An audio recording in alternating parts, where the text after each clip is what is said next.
Ochalaba okwanjula n'embaga. Hilda, I want us to communicate in a language that we always use at work. At our workplace, nobody always use English. So at this moment, we're gonna welcome Shanita Mazimawangu. You know, she's a friend.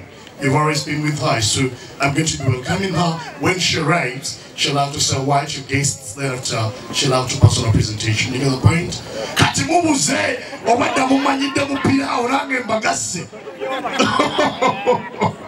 Nempelekeza nzira bezikwata ku bisubi ga tugenda. Selector Mpera Shanita Mazimawangu atuke ate.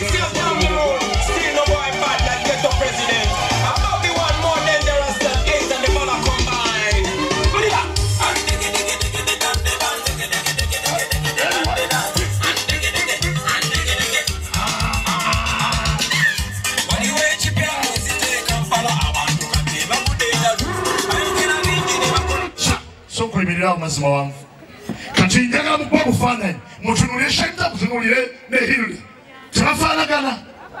tebafaanagana ono muganda w'oli ate bw'obalengera bonna maama yabaguza ekintu eki empisa ne ssente Katonda azibawadde abantu no bawakana bagasiye ggwe Katonda agenda wa muganda wo kumufunako information buuza ku bantu kanku microphone eno bakaka ssente yeggwe Mazimawangu okwata kidi anange watandikire wafulirati anaye mpulira ensonyi okubabuuza nga nyimiridde yakukuza babakikiridde bannaye nsanyusa okubalabako basebo ne bannyabo era de basebo era de bannyabo era de munange balengenda kwongerako omukulika amakubo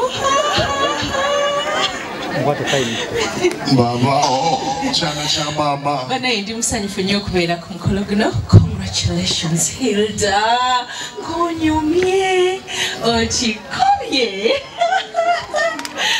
Omukolo guno tujja kuba nga tugulaga ku Delta TV tukole mwebale nnyo mwebalire ddala sebo MC owedda ndi wali nga nninda nga ngamba njagala kulaba omwami oyo alina eddoboozi bannange kyongereko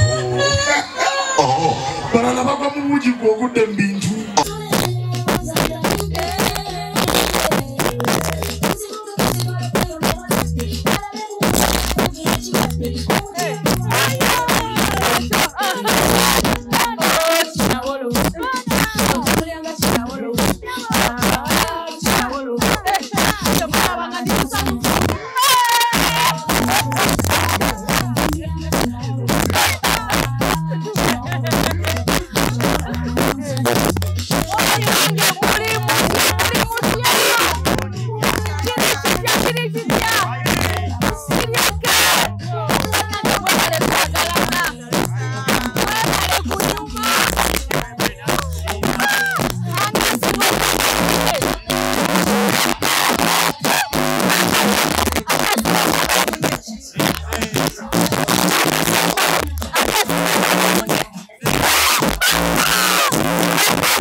Mwebale kumaliriza mukolo mwebale kukola mukolo mulungi bwe guti mwebale kufuna mukyala mulungi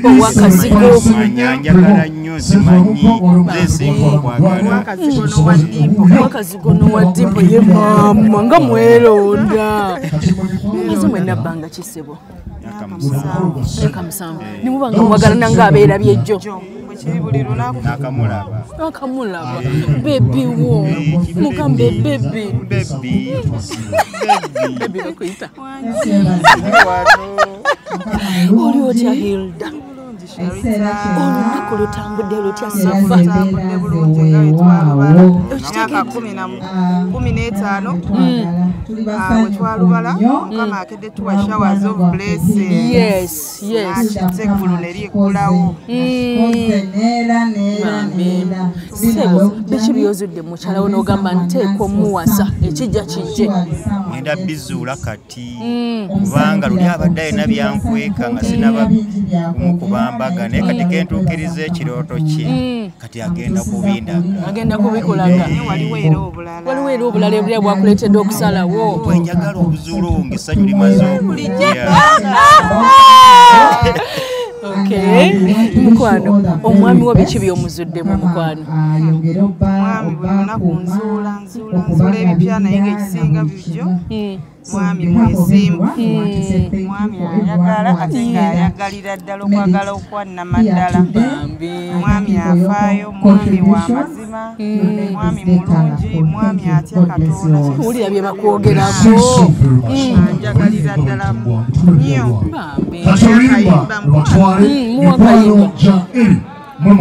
bambi ayagala talimba akakasisa mu byakola omutima ne guba muteefu.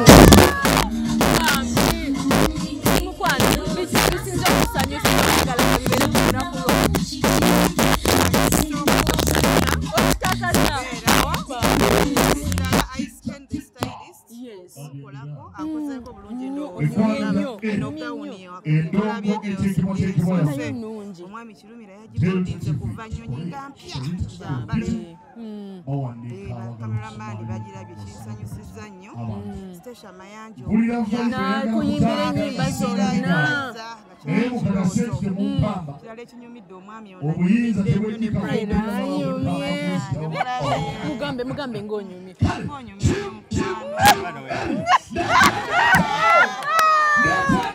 kayimba kikoyagala omuweereza ssebo kambasaalize abalemedde mu kuwankawanka okitegedde abatusabidde bonna bongera okwongera essaala ntandike bebi wange ono tulabe gye wamutuumaliriwa Muyita Love Commissioner, best friend, person. Amanya gonna gago. Yazza nange wetume waka. Ngampita buti. Bana bayino mukwano. Kale bambi. Best man. Baya kagambo ko gamba abagole nga munyumye. Abagole banyumye nnyo banyumidde ddala. Era mbakakasa nti okunyuma kwe bandaze wabweru kwe kuli ne mu mutima omukwano n'abayitiddemu kye balina okukola omugole ate bwebaza baani bandi wandiyakakwebaza nange okusooka byonna Sharita neebaza Mukama Katonda ankoledde ebirungi okuddamu essaala yange neebaza n'omugenzi mamange wadde taliiwo yeebale kunnangirirako olulimi enditonzi nakunsabiranga embaga eno gituukiriza neebaza n'omwami Kirumira bannaaye weebale butanswaza kutuuza ku kkula lino neebaza n'abantu bonna baganda bange bonna bantaddemu ssente yalayo kabebi kahanemuunu ngenda mutwala eri eyo nga telyatukwekula mulage laavu muwoningemu mugambe egwe genda okulaga laavu nzija kati ate mu paati 2 ne package yonna ojja giraba mukwana tulaba ku Delta TV webali nnyo webalire ddala abakulu bano wendi nabo wano nga bw'obalaba mu bitiibwa be bali ku ludda oluzaala omugole omukyala nsanyusa okulabako kale nnyabo n'ensanyusa okusinkana nnyabo lungi ssebo ng'onyumidde obukolo nnyabo nkugambye olisosumati ate n'essanyu lyolina erinsanyudde ennyabo seba amanya gaffe amanya gange nsi James Walukazi Enedirandiga ennyabo omugole omukyala omuntu otya omugole omukyala muwala wange kale sebo owulira otya leero mpulira essanyu mpitirivu ate olina okusisinkana kubanga olunaku nkuwulira buana ku TV guli mukazi musanyufu ennyabo esebo kale bambi bayo akagambo kobasibirira akanakuuma amaka gaabwe akanakuuma amaka gaabwe ongera oganywereza okwesiga ennyo Katonda ennyabo Nsibye obulungi mukwano zi. Webale kusiima nnyo. Omukono omukyala muyita otya? Omugole omukyala muwala wange. Omuzaala. Muzaala. Muzaala. Ekibyoze ng'omulabamu nnyabo. Mukyala wa ddiini nnyo. Mukyala mukozi. Ate mukyala awa abantu ekitiibwa. Kale nnyabo biki byagala omukuutira ku luno naddala ng'addayo bupya? Ku luno musibirira abeere mukyala ng'agondera nnyo bbaawe ng'era wabadde akola era abeere nga mwanya ekitiibwa era mukuutira njagala abeere mukyala mukozi nnyo nnyo nnyo nnyo njagala abeere nga asapootinga bbaawe abeere supportive wife atamulekerera mu buli kimu era abeere prayerful nga wabadde tumwagala nnyo nnyo nnyo nnyo. Mwebale kutuuka ku lunaku ate ne munyuma olunaku lutambudde lutya ssebo? Olunaku lutambudde bulungi, olunaku lubadde bulungi olw'omwana waffe era ffenna tugira sanyufu okulaba omwana waffe nga tuse ku bakula nga gano. Kale akagambo ko basibirira ssebo? Akagambo ke mbasibirira kagamba abaana abo bagende mu maaso buli omu abeerewo nga awulirira mu munne. Mukama Katonda abakubire toki mu maaso gye bagenda baluziganye bakuze bulungi abaana baabwe bakole bafune nabo basobole okulabira ezzadde lyabwe mu mpisa ennungi nga naffe omwana waffe omulenzi bwe twamulabiramu kusooka omwana oyo olubeererye yali mwana mugovu ate nga muwulize ng'akwata mpola ebigambo bye ate Mukama n'amuwa n'omwana gwafunye alabika naye omuwala naye mukwata mpola kati kirabise bajja kukuumagana nga Mukama Katonda ye mubeezi waabwe. Amina taata. Kale ssebo mumamisibye etya nno nnyabo? Nsulayo ntya? Bulungi bambi. Bali kutuuka ku lunaku. Mukama mulungi. Ekiseera kyonna. Amanya gaffe mukwano. Nakimuli Josephine. Nakimuli Josephine. Bwe bali kuzaala mwana mulenzi omuvumu akoze ekituufu. Ekitiibwa kya Mukama. Amina. Mubaka ki bw'oyagala okubasibirira leero nnyabo? Abaana bange bakwasa Katonda. Era. Mbawa Zabbuli eya 27. Naye ngenda gisomako nnyo. Bagisomeko. Ekyokulwanyisa. Ajja kulwana n'abo abalwana nabo. Ekyokulwanyisa ekijja bakulembera anyize anakuwadde bw'abikulako awo byonna bijja kuba bulungi. Tweyanziza nnyo nnyabo. Kale bambi muzeeyo mweyagale. Mama balina kunyirira. Kale bambi tova ku Delta TV katongera okunyumirwa omukolo bannange omukolo gunyuma nga bazadde bo bakyaliwo. Omwami ate naye ayongedde okufuna essanyu. Guno embaga ya mukisa gwe. Tova ku Delta TV kwagala nnyo.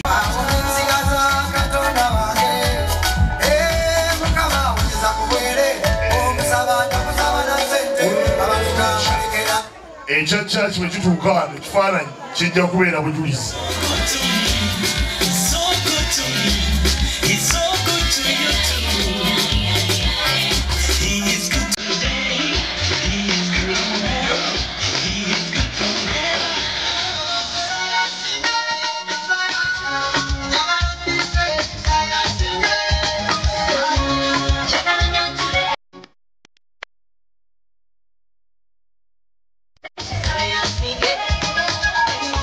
Wanyumirwa neno era omufumbi ekijjulo munnange olyeko bw'atyo eryanja yapetati y'ekika kyabwe n'ayongera n'aluma eriruma tebiri mu kuswala mwanattu yalumira ddala ne bamwongera ekitundu ekyokusaba eriruma bino bikakasa mukwano mbadde nga ngula bya wiiki kati kangule bya mwezi baba nabalaavu n'osaasira gwe baatwalira ku luzzi yagenda kunona mazzi teyadda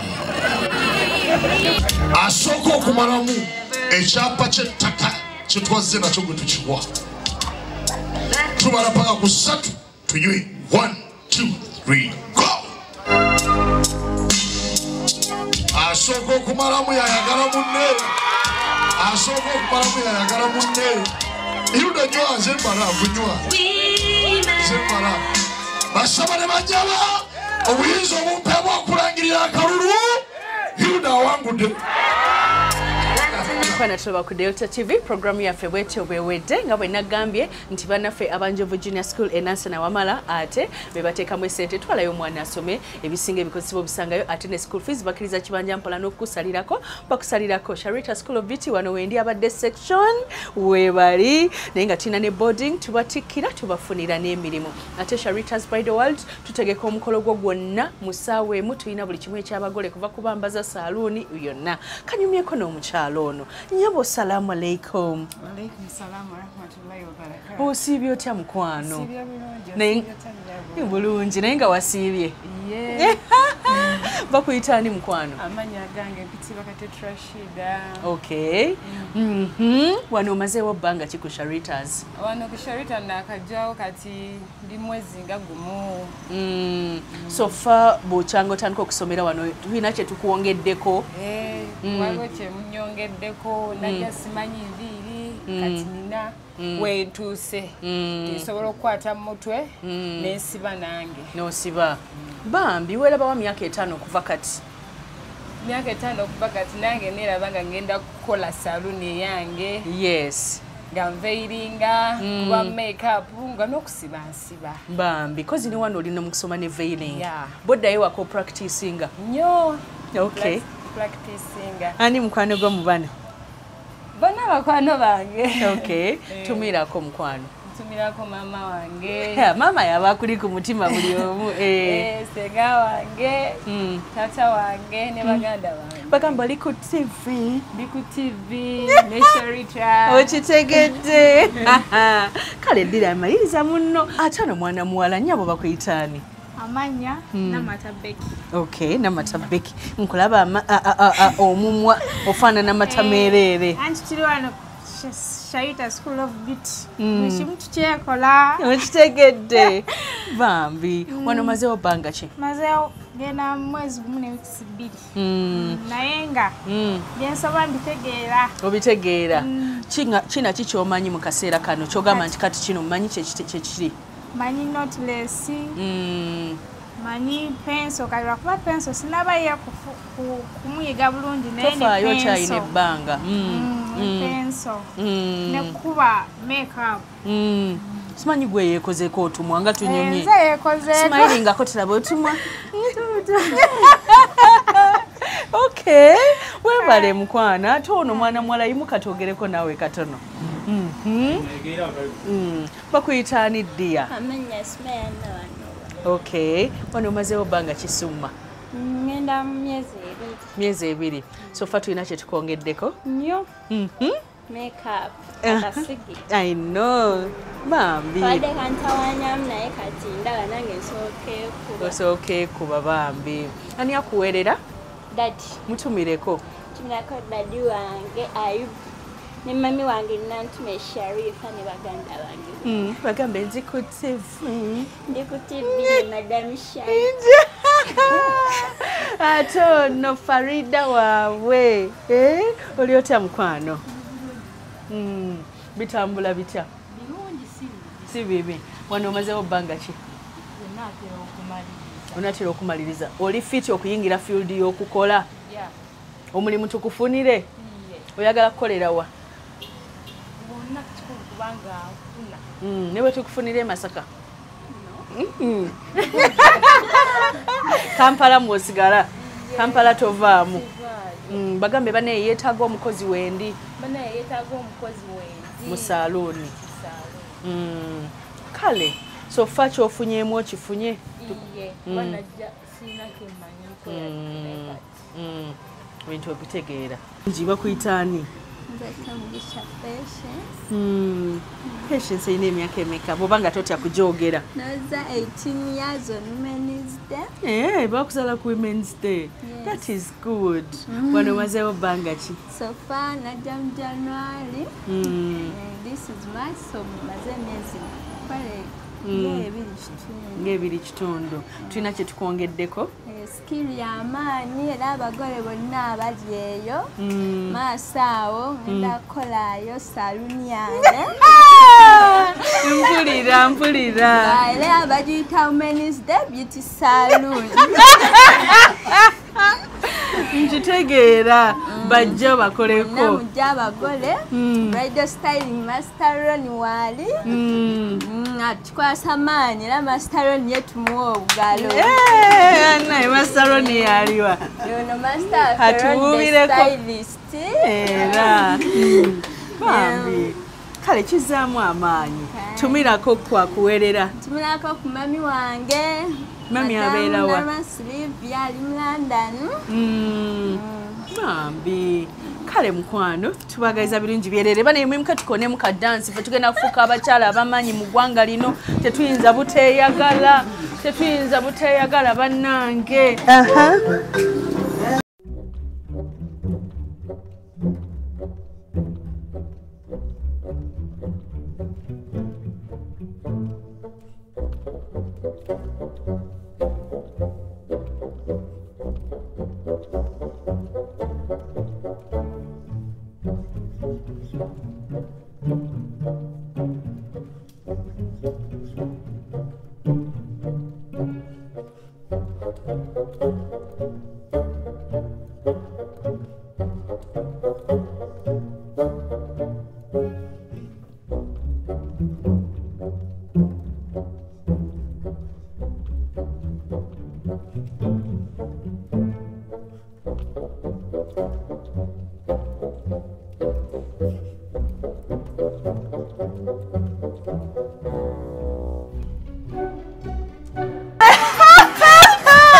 Sharita School of Beauty, come learn skills to earn quick money.